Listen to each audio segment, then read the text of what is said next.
Radio TV Bendele, Tam Tam d'Afrique.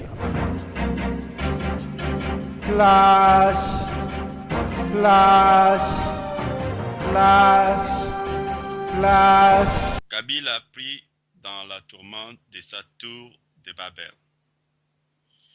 Il y a du rififi au sein de la Kabylie en général et du Tutsi Power en particulier. Les climats de fin de règne, certains qui planent sur le ciel de Kinshasa, et l'entêtement fou et aveugle d'un illuminé et assoiffé au pouvoir, prêt à tout bousiller autour de lui pour se cramponner au fauteuil présidentiel, ont installé un chaos et une confusion digne de la tour de Babel, des descendants de Noé. La confusion et la méfiance réciproque, la trahison et la duplicité sont devenues des normes qui guident tous les crocodiles et les caïmans qui baignent dans cette marée de macrosons politiques congolais. Comme d'habitude, l'œil du patriote, organe de combat et d'information des patriotes congolais, dans sa mission de recherche, d'observation et d'analyse des activités machiavéliques des ennemis du peuple congolais, a suivi de près toutes les pérégrinations, particulièrement durant toute la semaine qui vient de s'achever.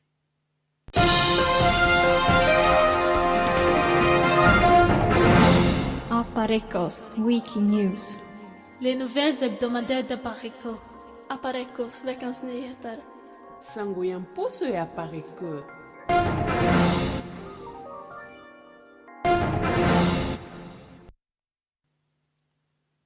James Kabarebe prévient Joseph Kabila des préparatifs d'un coup d'État par les Tutsi Power. Comme dans son habitude, le général James Kabarebe, ministre de la Défense rwandais, s'est rendu à Kinshasa et y a discrètement raconté son neveu Hippolyte Kanambe, alias Joseph Kabila, dans la nuit du 12 novembre à Jolicite.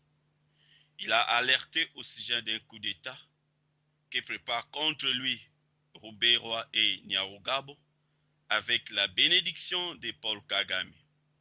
Selon les confidences de Kabarebe, l'homme fort de Kigali soupçonne Joseph Kabila de soutenir son oncle Kabarebe qui ambitionne de le détrôner à Kigali.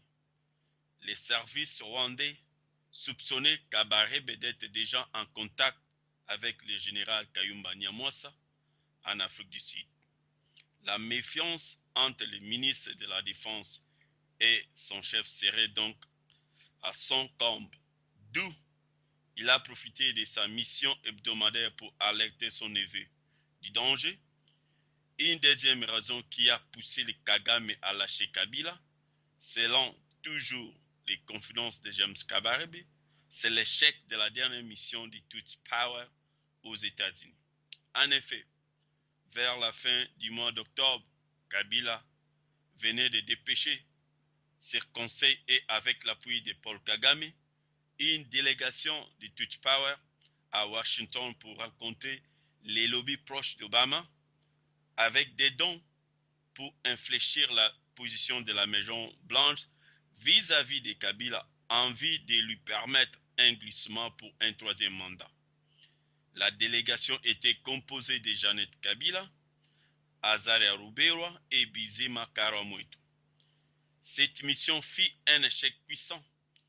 Washington a plutôt envoyé un message violent à Kagame et aux membres du Tutsi Power, leur demandant s'ils tiennent à leur survie en RDC, à choisir rapidement eux-mêmes un bon remplaçant à Kanambe.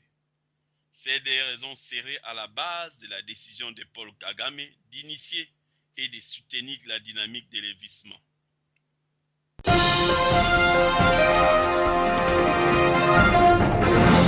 Aparecos Wiki News.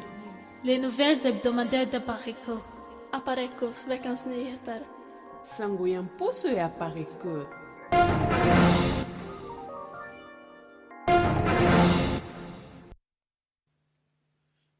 Minaku importe des marabouts ivoiriens pour renforcer les pouvoirs de domination des Kabila sur la classe politique.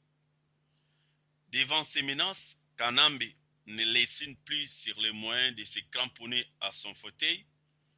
Ce désarroi n'a pas échappé à Minaku qui a fait venir, grâce aux excellents liens établis dans la haute sphère politique en Côte d'Ivoire, un célèbre marabout ivoirien dont la mission est d'abord d'exercer ses dons de divination pour détecter et neutraliser les plans des ennemis d'Iraïs qui veulent l'éliminer et ensuite augmenter son pouvoir de domination et d'envoûtement sur toute la classe politique congolaise et la communauté internationale. Mais comme la charité bien ordonnée commence toujours par soi-même, Minaku a demandé au marabout d'augmenter son propre pouvoir pour qu'il ait plus d'impact et d'influence sur les raïs et sa famille.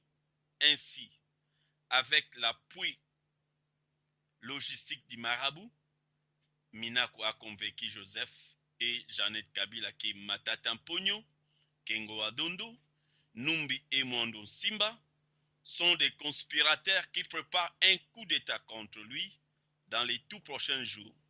Convaincu de ces révélations, Kanambe a instruit son homme de main, le colonel rwandais Mukungwishwa Dieu merci alias DM et chef de sa garde rapprochée, d'être en état d'alerte pour éliminer Matata Mpogno au moindre signe d'attaque. Quant à Jeannette Kanambe, elle est formelle. Matata Mpogno devra disparaître après les dialogues. Comme on le voit, il y a de l'électricité dans l'air. Au sein même du Tutsi Power, les violons ne s'accordent plus. La méfiance et la duplicité ont pris les pas sur la complicité et la solidarité d'hier. Les mensonges commencent à donner ces flairs nauséabonds qui produiront demain des produits amers qu'elles devront consommer avec des larmes ceux qui les ont plantés.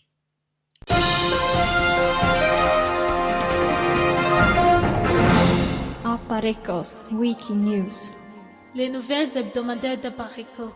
Aparecos veckans nyheter. Sangoyamposo et Aparecco.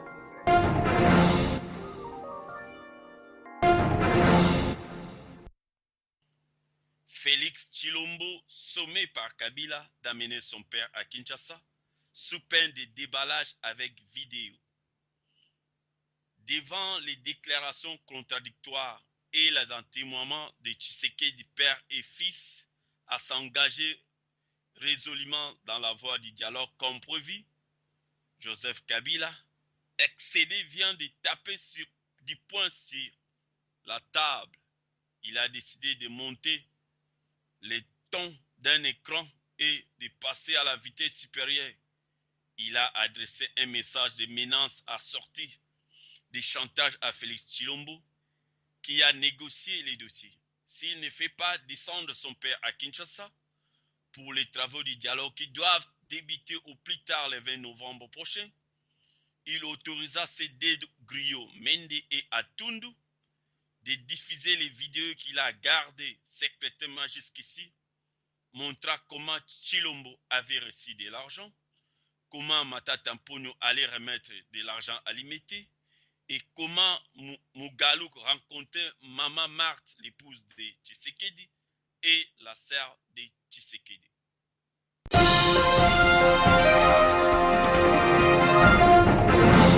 Aparecos Wikinews. Les nouvelles hebdomadaires d'Aparico. Aparecos veckans nyheter. Sangoyamposo et Aparecco.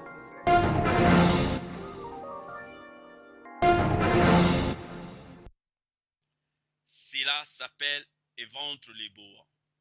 C'est cette menace qui fit à la base des déclarations fracassantes du SG de l'IDPS, annonçant la descente imminente de Etienne Tshisekedi pour conduire personnellement la délégation de son parti au dialogue. Et au-delà des gesticulations destinées à distraire les peuples congolais, nous confirmons que la délégation personnelle d'Etienne Tshisekedi au dialogue séjourne à Kinshasa depuis la fin du mois d'octobre. Il est entièrement à la charge de Joseph Kabila. 5 membres de cette délégation sont logés à l'hôtel du Fleuve, tandis que 7 autres, presque tous membres de la famille biologique de Tshisekedi, sont logés au Grand Hôtel.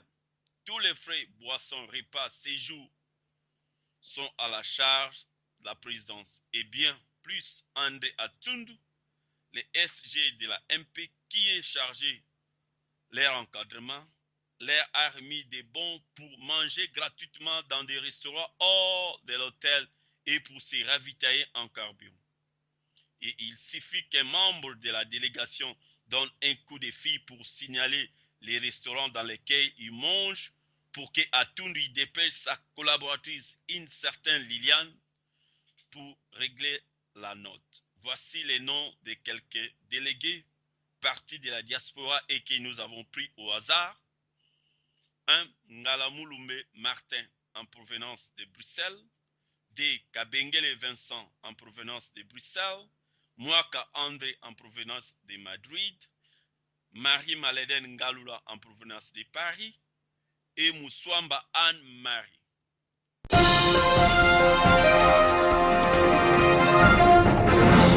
Aparecos Wikinews.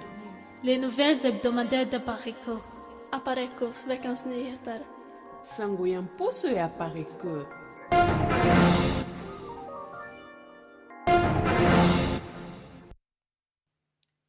Quant aux travaux proprement dits du dialogue, il devait initialement se dérouler à Kinshasa dans l'hôtel du Fleuve où toutes les réservations avaient été déjà faites.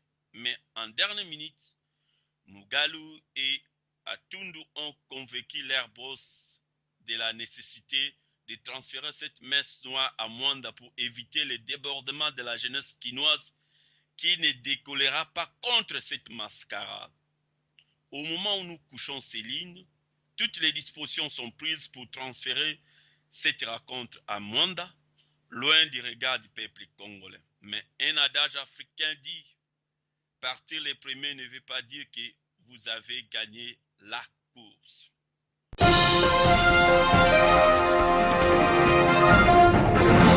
Aparecos Wikinews.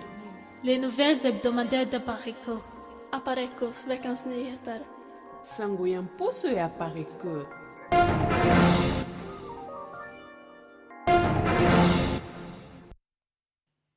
Alerte à la classe politique congolaise. Kabila fait entrer des bidons de poison mortel à Kinshasa. Nous l'avons dit et redit. Dans sa course folle à se cramponner au pouvoir, Joseph Kabila ne recule devant rien. Tous les Congolais qui voudront les contrecarrer dans ses ambitions sont d'office condamnés à disparaître. Il n'y a pas que Honoré Ngwanda et ses proches qui sont sur la liste noire. Nos antennes à l'aéroport d'Enjil nous ont alertés sur un grave incident qui s'y est déroulé le jeudi 12 novembre lorsque les agents de la sécurité ont saisi plusieurs bidons environ 35 de 25 litres contenant du poison mortel violent à bord d'un avion de la société Fly Congo en provenance de Goma. Après une longue discussion entre les agents de sécurité et les convoyeurs de ces colis dangereux qui refusaient catégoriquement de fournir l'identité des propriétaires et des destinataires de ces colis suspects. Une Jeep de marque Prada, de couleur noire avec des vitres fumées, a surgi sur le lieu. Il était conduit par l'un des chauffeurs de Kabila qui a donné ordre d'embarquer les bidons. C'est alors que les agents de sécurité ont constaté la présence des militaires rwandais à bord. Tous les convoyeurs du colis furent embarqués dans un autre véhicule et tous les deux prirent la direction d'un télé. L'un des agents de sécurité a suivi le cortège de loin et a pu se rendre compte que la destination finale fut Maluku, dans l'ancien camp militaire de la garde civile actuellement occupé par des brigades rwandaises. Précisons que c'est dans cette concession que des hirondelles autrement dit des jeunes filles congolaises et rwandaises, sont préparées à des missions d'empoisonnement des hommes ou des femmes politiques, de religieux ou des journalistes, des officiers de l'armée et de la police qui gênent le régime d'occupation du Kanambe et du Tutsi Power à Kinshasa. Cette concession est bien sécurisée et les autorités militaires congolaises n'y ont pas accès, y compris les hauts responsables de la sécurité du pays. Celle Bizima Karamoueto s'y rend régulièrement pour des raisons évidentes à deviner. L'arrivée de ces grands stocks sans précédent du poison présage d'une vaste opération d'élimination de la classe politique congolaise dans cette période trouble de l'histoire politique de notre pays. Un homme averti, dit-on en vaudé. Fait à Paris le 16 novembre 2015, Candido Keke, Lady Patriot.